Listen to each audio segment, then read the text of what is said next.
Jadi konsistensi dari sisi kualitas, dari sisi penyajian, dan juga harga yang affordable itu yang benar-benar kita jaga. Jadi gacoan boleh murah tapi sebenarnya bukan murahan. Kita menawarkan quality yang nggak murahan. Kita ada niatan juga untuk ekspansi ke luar negeri, hanya kita masih saat ini memang masih fokusnya di Indonesia dulu, ya, terutama di luar Jawa, karena Kalimantan, Sulawesi juga dari sisi supply chain itu challenge-nya juga cukup besar ya.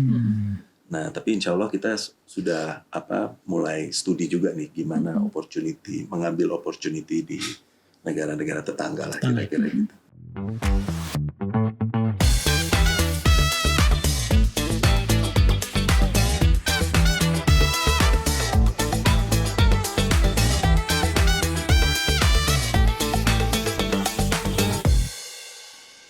Sobat Biskom, jumpa lagi bersama Biskom Podcast, sebuah podcast di mana kita bisa membahas kewirausahaan, bisnis, dan juga komunikasi. Bersama saya, Katrini Natisarasia, pengajar di LSPR, Faculty of Business, yang selalu didampingi dengan rekan dari Soal Media. Halo, saya Dede Suryadi, saya redaktur majalah Bisniswa, bagian dari SWA Group. Kali ini kita akan berbicara tentang tema yang sangat menarik, tema tentang kuliner. Dan pasti kalau kita sebutkan sudah pasti pada tahu. Nah, siapa nih Mbak Catherine? Nah, yang tadi tuh keywordnya pasti pada tahu. Itu suatu perjuangan yang panjang yang nanti kita akan kulik.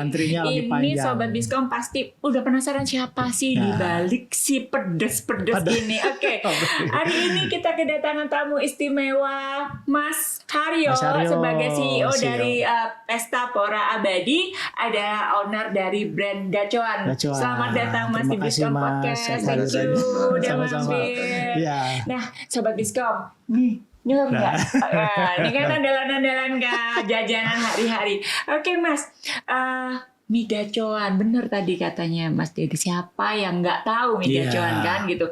Mulai dari anak-anak, terutama anak remaja ya, teenager, sampai dengan yang juga yang adult. Sekitar, tapi biasanya kita yang bayarin anak gitu kan.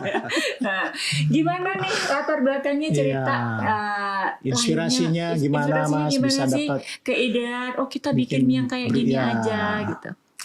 Oke, jadi founder kami itu awalnya membuka usahanya di Malang ya. Walaupun sebenarnya dulu ada sejarahnya lagi sebelum mie gacoan gitu ya, ada merek lain yang dia masih coba-coba sehingga akhirnya singkat ceritanya sekitar 2018-2019 ketemu nih bisnis modelnya mie gacoan gitu ya. Jadi memang Malang kan terkenal pusatnya mie ya. Betul. Gitu. Nah beliau ini terinspirasi gimana nih tanya mengangkat makanan mie dan juga tren yang lagi pedes-pedes gitu ya. Gimana sih supaya bisa dinikmati banyak orang ya, makanan yang berkualitas. Tapi juga memberikan experience makan yang menyenangkan gitu ya, dan paling penting juga harganya tetap affordable. Kira-kira dari situ sih. Nah, berangkat dari situ dapat nih bisnis modelnya dan alhamdulillahnya booming sampai sekarang ya. Tahun berapa Mas itu berdiri? Mungkin 2018-2019 ya. Company-nya sendiri baru 2016. Tapi dulu punya brand lain yang namanya Mie Nelongso. Itu awalnya di kota kecil Tulung Agung kalau nggak salah, tapi akhirnya ketemu model gacoan ini jadi kayak banting setir ke gacoan dan alhamdulillah bisa namanya diterima. aja gacoan. Gacoan itu kan bahasa Jawa ya, artinya apa sih gacoan itu? Kayak kesukaan nggak sih? Gacoan itu jagoan. Jagoan. Kayak andalan jagoannya gua gitu lah. Itu Betawi ngomong. Nah, tadi kan flashback nih. Dibikin di Malang, sementara Malang kan sudah banyak ya cuy mie. Kemudian hadir nih inovasi gitu, mie basicnya mie tapi dengan level kepedesan. Itu orang Malang sendiri nerimanya pertama kali gimana tuh Mas Aryo? Iya sebenarnya konsepnya nggak cuma gacoan sih, awalnya malah ada juga brand-brand lain yang menawarkan yang sama gitu ya. Jadi boleh dibilang gacoan ini kita lebih mempelajari, amati, tiru, modify sampai akhirnya ketemu yang kayak gini nih yang disukai sama generasi sekarang gitu ya. Nah begitu ketemu bisnis model istilah saya tadi ya, itu langsung kita replicate cepat gitu. Dan alhamdulillah diterima sama masyarakat banyak. Kita ngelihat setiap kali kita buka juga ya alhamdulillah orang rame ngantre sampai parkiran tuh. Jadi Jadi ya itu menunjukkan gimana penerimaan dari masyarakat, kita relevan dari sisi sudut pandang masyarakat ya, customer kita. Nah itu yang kita berusaha jaga banget itu. Gimana brand ini bisa orang-orang lebih aware, kualitinya terjaga, harganya tetap affordable, suasana makan experience di restorannya juga. Ya kombinasi itu ya, kalau kuliner rasa gitu kan ya, layanan. Kemudian harga, suasana, gitu. Harganya affordable. Ini siapa yang nggak tahu juga, tapi rasanya itu bisa dipertanggungjawabkan banget gitu. Gimana sih Mas rasanya dari mulai launching sampai sekarang punya customer yang masih rela antri-antri? Walaupun kan pastinya kan bisa delivery ya. Kenapa? Resepnya apa nih? Bikin orang rela antri loh. Sampai sekarang di kota-kota manapun setiap kali saya hampir lihat semua tempat.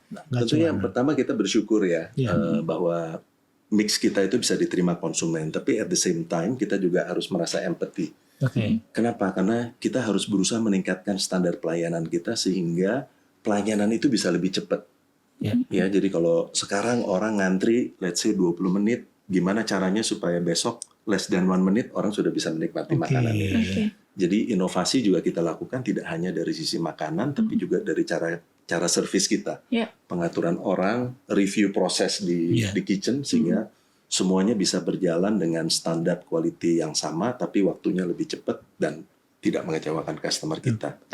Saya pikir itu sih. Jadi konsistensi dari sisi kualitas, dari sisi penyajian dan juga harga yang affordable itu yang benar-benar kita jaga. Jadi gacoan boleh murah tapi sebenarnya bukan murahan. Kita menawarkan quality yang nggak murahan. Jadi waktu saya masuk juga saya juga lumayan surprise. Saya pikir kan mie 10.000 apa sih?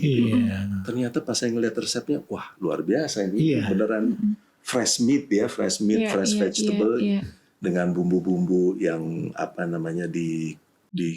diolah mulai dari pabrik ya sampai di proses distribusi kita itu kita jaga banget. Jadi bahan-bahan yang istilahnya perishable itu kita pastikan selama ditransport, selama penyimpanan, selama sampai di restoran itu suhunya terjaga minus 18 derajat. Jadi dengan standar hygiene yang tinggi. Kan sebenarnya bisnis menu udah banyak gitu ya. Tapi kok bisa gacuannya bisa happening, bisa orang datang. Apa sih uniqueness-nya sebenarnya yang membedakan dengan bisnis-bisnis yang lain yang mirip-mirip lah? Iya, kalau saya pikir sih biar bagaimanapun kita harus stay relevan ke customer needs ya. Jadi bring the heart and soul of customer itu in everything we do gitu ya. Jadi kita berpikir yang namanya continuous improvement itu selalu merefleksikan apa yang dimaui sama customer kita. Gitu. Dan yang pasti balik lagi tadi brand kita dikenal sebagai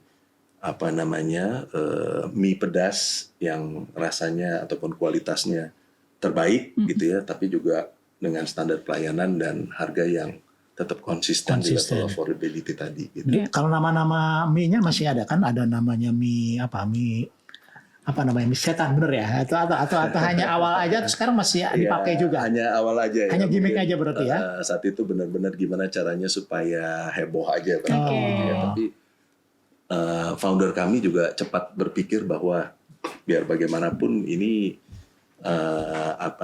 mayoritas penduduk kita kan memang Muslim ya. Kita perlu menyesuaikan dan akhirnya kita memutuskan kenapa kita nggak melestarikan nama-nama permainan tradisional gitu. Betul. Jadi ada visi misi juga. Kalau tadi di awalnya kita coba mengangkat resep-resep yang memang sudah lama dinikmati masyarakat di Indonesia gitu ya. Walaupun berawal dari Malang gitu. Tapi sekaligus juga dari sisi nama kenapa kita nggak membuat awareness yang lebih tinggi lagi untuk mengingat permainan-permainan tradisional yang asli Indonesia gitu. Jadi kalau dari nama menu bisa dilihat ada nama Hong Pimpa, ada Misuin gitu ya, ada es gobak sodor nih gitu. Jadi betul. Es gobak sodor. Jadi sekaligus juga nih membangkitkan kebanggaan keindonesiaannya juga harus dapat. Sekarang udah kalau nggak salah 100 outlet ya? Iya, kita 100 lebih lah. 100 dan lebih kita ya? masih nambah terus setiap. Dari mulai Aceh sampai mana? Terjauh dari ke timur? Papua atau mana? Saat ini kita sudah mulai, awalnya memang Bali, Nusa Tenggara, Pulau Jawa, dan Sumatera. Tapi sekarang kita sudah merambah ke Kalimantan dan juga Sulawesi. Okay. Mayoritas masih ada di Jawa gitu ya. Terbesar memang di Pulau Jawa karena memang juga penduduknya kan. Betul. Konsepnya franchise atau dikembangkan sendiri, cabang? Iya, saat ini kita masih mengelola sendiri. Oh, sendiri. Iya, jadi kalau ada yang menawarkan franchise tuh hati-hati tuh. Oh, berarti bukan ya? Ya, nggak semudah itu, nggak seindah itu. Betul. Kita Masih masih hati-hati sih mempertimbangkan, ya. kelihatannya memang untuk menjaga kualitas dan juga standar pelayanan yang memadai memang masih lebih mending kita pegang Sendiri ya, sendiri. biar standar mutu ya, betul. Betul. Oke, nah tadi tuh bahwa kalau di Indonesia ya terutama PR-nya adalah orang kita itu kalau lagi happening banget gitu ya, ngantri. Makanya kita amazed bahwa ini durasi kejaga nih oleh gacoan, nggak yang cuma 1-2 bulan mereka hype habis itu hilang gitu. Makanya kami yakin bahwa di balik ini PT Pesta Pora ini lumayan pontang-panting untuk ngatur strategi gitu kan, karena kan jangan sampai kayak rame-rame habis itu cepat hilangnya. Nah, masalah rasa gitu kan ya. Saat ini dari level pedas dari 0, ini terus terang kalau saya cemen 0 beraninya sampai level yang 8. Sampai Strategi level yang sampai 8. 8. Tapi gitu. kemarin khusus anniversary kita 9, kita bikin level 9. Buat Nah, hype surprisingly ternyata yang 8 pun itu banyak yang mau ya, Mas. Yang 9 aja banyak yang minta lagi. Iya, makanya terus kita itu senengnya bahwa banyak banget konten-konten kreatif yang tadi kita juga obrolin sebelumnya, bahkan orang-orang bule gitu kan yang ngerti gacoan, mereka kayak bikin kayak games atau apa gitu ya, pedes-pedesan gitu, challenge gitu kan ya, bahwa ternyata level pedes ini our uniqueness gitu, orang Indonesia itu terkenal dengan spicy. Nah, makin kesini menunya mestinya makin variatif ya, Mas. Iya, kita memang masih menggodok beberapa NPD ya, tapi ya tunggu aja tanggal mainnya. Tapi yang pasti kita berusaha menjaga standar quality tadi yang susah ya, karena kan setiap tahun pasti ada inflasi. Jadi kita perlu berpikir keras gimana nih supaya kita bisa melawan inflasi, terutama dari sisi operational excellence kita end to end ya, mulai dari supplier sampai ke pabrik. Kita ada pabrik ya untuk mengolah makanan ini. Di mana pabriknya, Mas? Central kitchen lah istilahnya gitu ya, ada di Malang. Di Malang.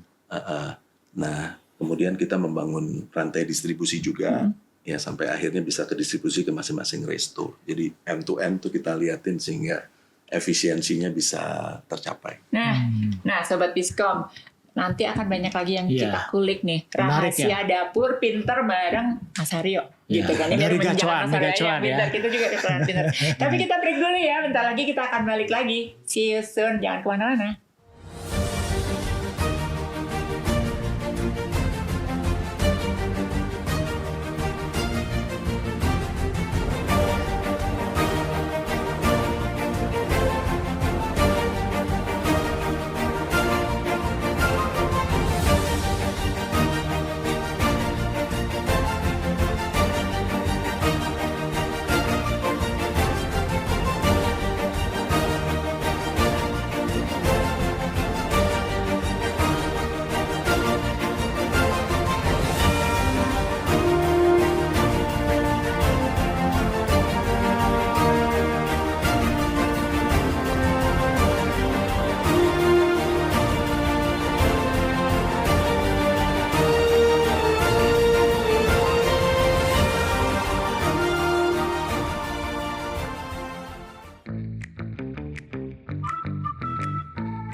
Studying at Elsevier is always fun with international vibes. Studying at Elsevier is always creative.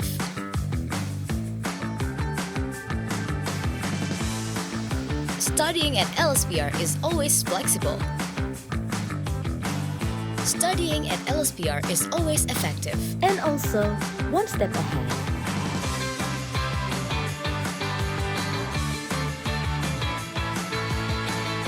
But it doesn't stop here. Studying at Elsevier leads to a bright future.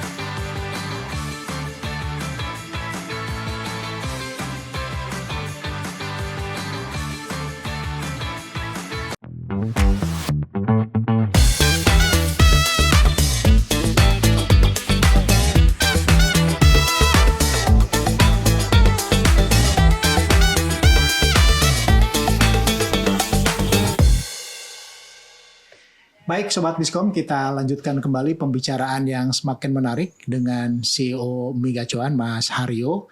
Namun sebelumnya jangan lupa untuk like, share, dan komen YouTube SWA Media Ins ini dan berikan masukan sehingga kami bisa lebih bersemangat untuk membuat konten-konten yang lebih menarik.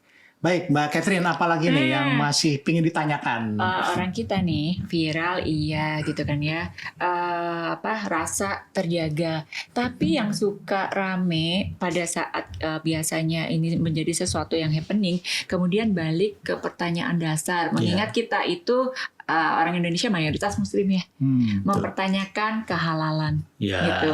Nah sempat dengar nih gitu kan ya, selentingan gitu. Gimana posisi Migacuan sendiri menjawab ini kan masalah trust ya nantinya? Iya. Jadi dari awal juga memang sudah halal ya, karena founder kami kan sangat menyadari bahwa populasi kita memang majority Muslim. Jadi itu sudah mandatory ya gitu ya. Nah jadi memang proses sertifikasinya dulu sempat kita baru manufacturingnya, tapi habis itu setelah namanya kita ganti jadi nama-nama permainan tradisional tadi, kita full semua resto kita sudah halal certified itu sejak tahun 2023 ya.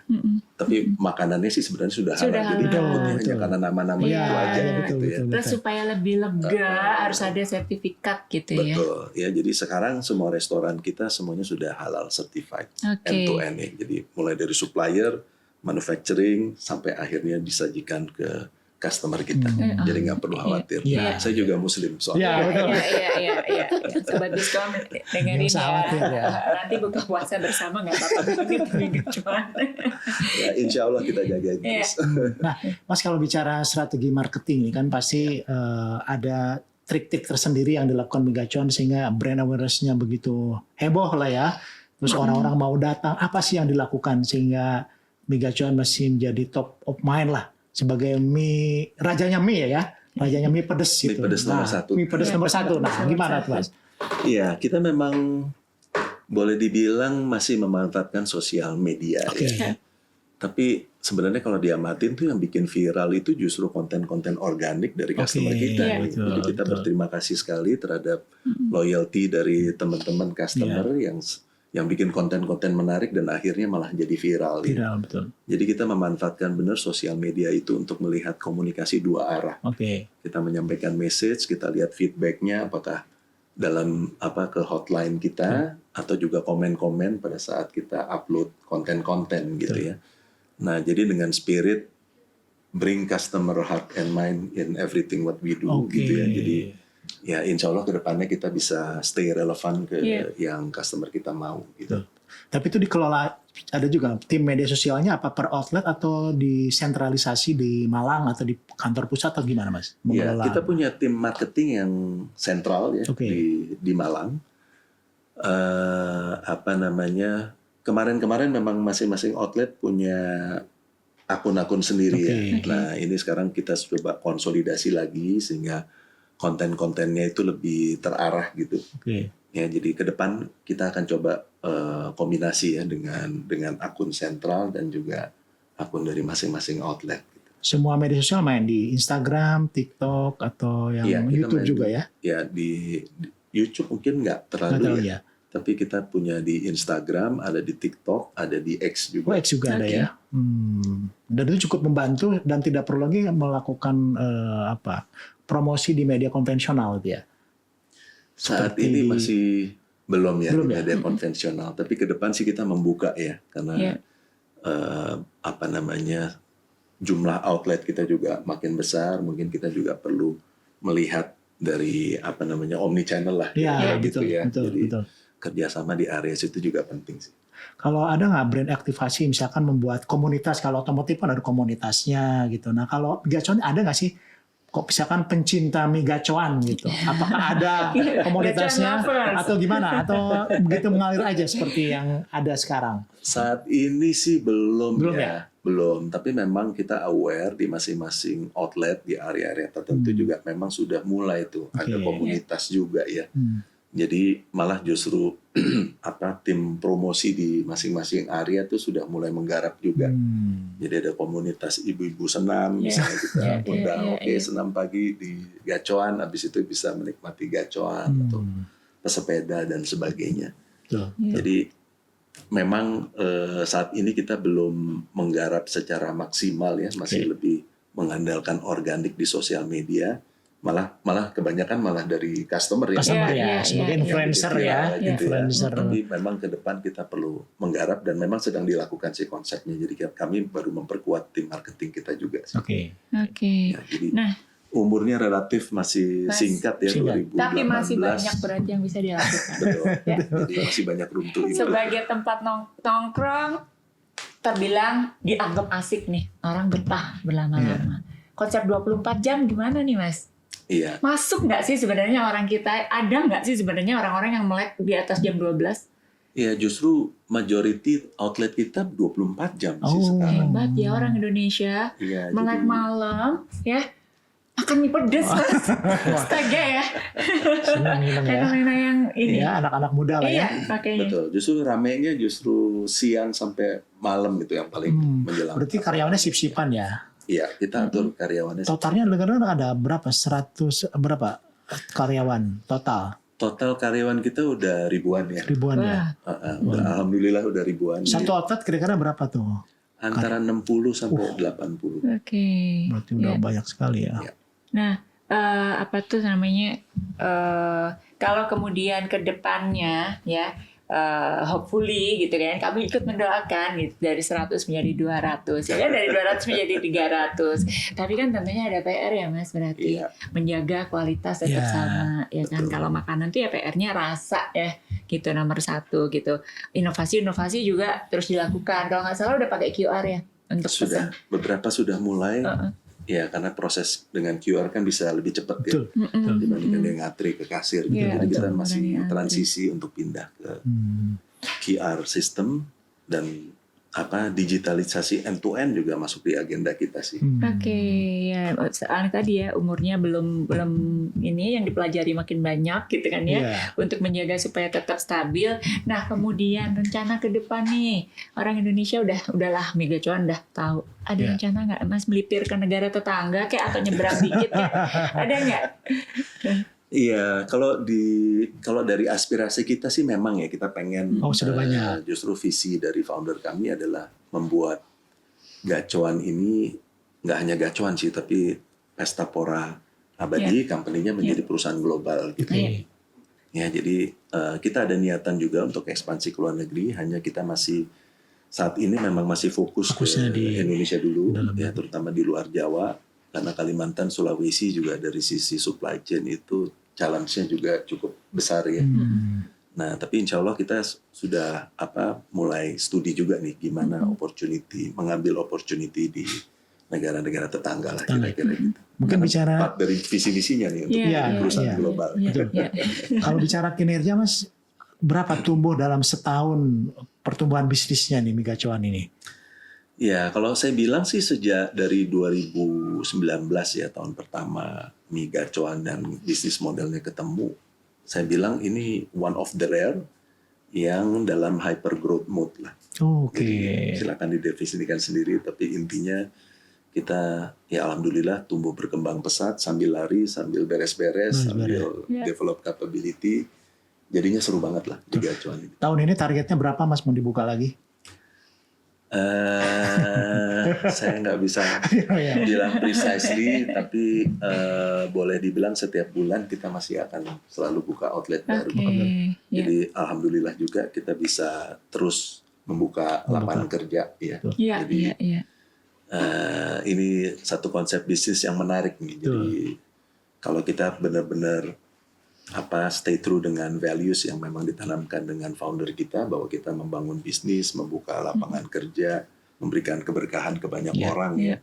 Karena kalau mungkin Mbak sama Mas datang ke gacoan, ke resto gacoan bisa dilihat nih wajah-wajah bahagia yang bawa pasangan suami istri, bawa anak-anaknya, tapi dengan bisa menikmati suasana makan yang lumayan gitu ya. Jadi kita melihat ini juga nggak hanya sebagai ladang rezeki, tapi juga ladang amal ibadah kita semuanya. Karena sudah ribuan orang yang secara langsung dan tidak langsung itu terkena dampak dari istilahnya trickle down ekonomi dari mie gacoan.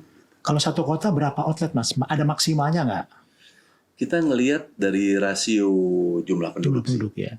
Ya, jadi setiap area di mana ada kantong-kantong yang memungkinkan gitu ya. Tapi memang nggak mudah juga karena kita kan butuh lahan yang lumayan besar ya. Rata-rata berapa Mas? Lahannya tuh berapa meter tuh? Minimal 1.000 meter. 1.000 meter ya. Nah, jadi challenge-nya di situ. Kan lahan depan juga harus luas ya. Parkir juga harus luas ya. Kalau nggak nanti isunya nanti banyak crowded, dan sebagainya. Jadi restoran kita juga harus punya sertifikat Andalalin.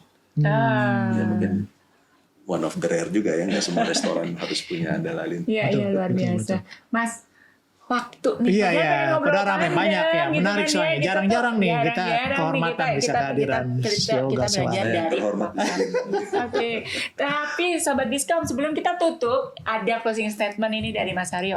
Yuk kita belajar bareng, apa sih yang mau disampaikan Mas Haryo dengan kisah sukses mie gacoan ini? Monggo Mas.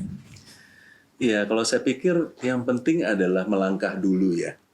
Jadi kita punya konsep, saya selalu diajarin itu think big, start small, move fast gitu ya. Jadi kita think big itu adalah kita mencoba meresolve apa nih customer ataupun problem yang akan kita bantu mencarikan solusinya, sehingga whatever we do itu akan selalu relevan. Tapi pada saat mencoba kita start small aja dulu, ya supaya termanage sekaligus testing the water lah istilahnya. Cuma the moment itu berhasil, kita jangan terlambat nih memikirkan move fast-nya, jadi bergerak cepat. Karena kalau terlambat nanti keburu diambil orang lain. Nah, jadi di gacoan juga kita berpikir yang sama. Gimana nih saat ini kita lagi hyper growth mode, gimana nih move fast-nya gitu. Betul. Dan ada kejutan tahun ini, denger ya. Tadi Mas bilang ya. Oh oke. Kalau kejutan sih mungkin ada teman saya nih kemarin baru traveling liburan gitu ya sampai ke Jawa Timur nyupir sendiri. Terus tau dia bilang, wah, yuk gue kayak dikejar gacoan nih di mobil gue ngeliat gacoan nih. Saking banyaknya ya. Oke. Di mana-mana ada gacoan. Ya, insya Allah tahun ini kita masih membuka resto setiap bulan. Setiap bulan loh. Itu tadi dikejar gacoan di mana-mana. Hanya kejutannya ya, tahu-tahu ada gacoan. Ada gacoan. Baik. Ya, menarik ya. Terima kasih Mas Haryo, menarik ya. Udah mampir, udah sharing ke Sobat Biskom semua. Jadi Sobat Biskom, stay tune, ikutin kita, channel kita, podcast kita. Kita selalu akan kembali dengan episode lain yang lebih menarik dan bintang tamu yang memberi banyak insight untuk kita semua. Jangan kemana-mana, tetap ke like kita, komen kita, karena kita menunggu itu semua supaya kita makin semangat. Thank you for listening and watching. See you in the next episode. Bye. Salam Biskom. Di era di mana teknologi informasi dan komunikasi berkembang pesat, transformasi digital memaksa kita memahami alur informasi yang tersebar cepat melalui jaringan internet. Membaca berita melalui gawai pribadi kini menjadi rutinitas harian bagi banyak orang. Selain memperoleh informasi terbaru, membaca berita juga menambah wawasan dan melindungi kita dari hoax. Menyadari pentingnya informasi yang akurat dan inspiratif, sua.co.id hadir menyajikan kabar bisnis dan ekonomi terkini. Sua.co.id adalah portal bisnis yang menyediakan berbagai informasi terkait pemasaran bisnis, manajemen, CSR, aksi korporasi, tata kelola perusahaan, profil bisnis pengusaha dan profesional, investasi pribadi, teknologi informasi, wawancara eksklusif dengan CEO, serta data penelitian. Kami tidak hanya menyajikan berita terkini, tetapi juga pembelajaran dari para pebisnis sukses, kisah perusahaan yang menginspirasi, strategi manajemen, pemasaran efektif, penciptaan kesuksesan bisnis, kewirausahaan, pengembangan karir, dan cerita sukses anak muda dalam berbisnis. Sua.co.id hadir di berbagai platform. Anda dapat mengunduh aplikasi kami di Google Play Store dan mengikuti kami di media sosial @swa_media_inc seperti Instagram, LinkedIn, X, dan Facebook. Saatnya menginspirasi orang lain dengan kesuksesan bisnis Anda melalui platform kami. kunjungi sua.co.id dan temukan informasi bisnis yang inspiratif setiap harinya.